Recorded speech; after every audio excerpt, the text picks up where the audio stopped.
Most people in the West have no idea what this is, and we need to talk about it. This is the Vajra. It is the weapon of the gods, and we first see this in the Rig Veda. In the Rig Veda, Lord Indra uses this weapon to slay Vajra, a demon snake. Marduk from Babylon also uses this weapon. Zeus also uses this weapon. Tlaloc also has one of these, so does Raijin from Japan. Even Cybele is shown using one of these weapons, so why do we see this all across the world, and why are they always using lightning fighting demons? The most popular video on here is describing the technology in the Vedas, and that's what we will go back to. They were masters of vibration, physics. You see it all throughout their temples. You see frequency design in these stepwells, and the temples themselves are giant resonators. Even the particle accelerator at CERN matches almost exactly with the Delwara temple ceiling. Now you know why there's a Shiva statue outside of CERN. Back to the Vajra. Open Vajra, very dangerous weapon, always depicted as such. Closed Vajra contains the energy to be used within for meditation. Vajrayana Buddhism is focused around this. You should probably sit now. If we mirror the Mandelbrot fractal, you get the design of almost every Vajra you will see.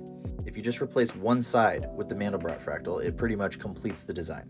Vajra is said to be as powerful as thunder. Resonating with the shape of an infinite fractal is a good place to start for that. The handle lines up with the first 3 bulbs of the Mandelbrot. Each break is characterized by a spiral design. If we go into any border on the Mandelbrot, what do we see? Spirals. Almost always the prongs on the Vajra are depicted with the dragon breathing fire. If we feather the tails on the fractal, that's what the white part is. We get something that looks like fire, lightning, plasma. So how does one turn these things on? I'm not going to tell you, or you're going to go to the dark side, and we're going to have to do battle. Even Elon Musk has one of these on his bedside table. It's quite the secret, and I'm not in the business of giving the nuclear launch codes to children. I'm kidding, because you can't even use it. Here's why. Each one of these weapons is activated by frequency, like Excalibur or Thor's hammer. If you do not have the frequency to match the weapon, it won't work. Eastern medicine uses the frequencies of the body every day, and we know the frequencies of the mind. We can read those. The whole point of chakra science is to sync these up so that your frequency is coherent. This requires mastering the base desires and cultivating the mind. But the failsafe is the heart.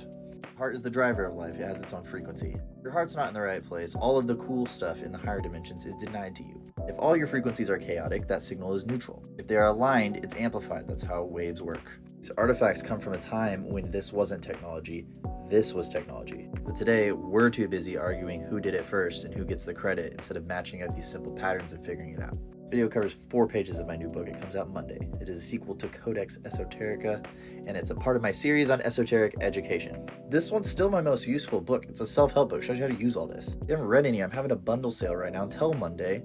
You can go there and find it, or you can just go to the link in my bio. It'll take you to all the stuff I have, even the physical copies, and those are on Amazon.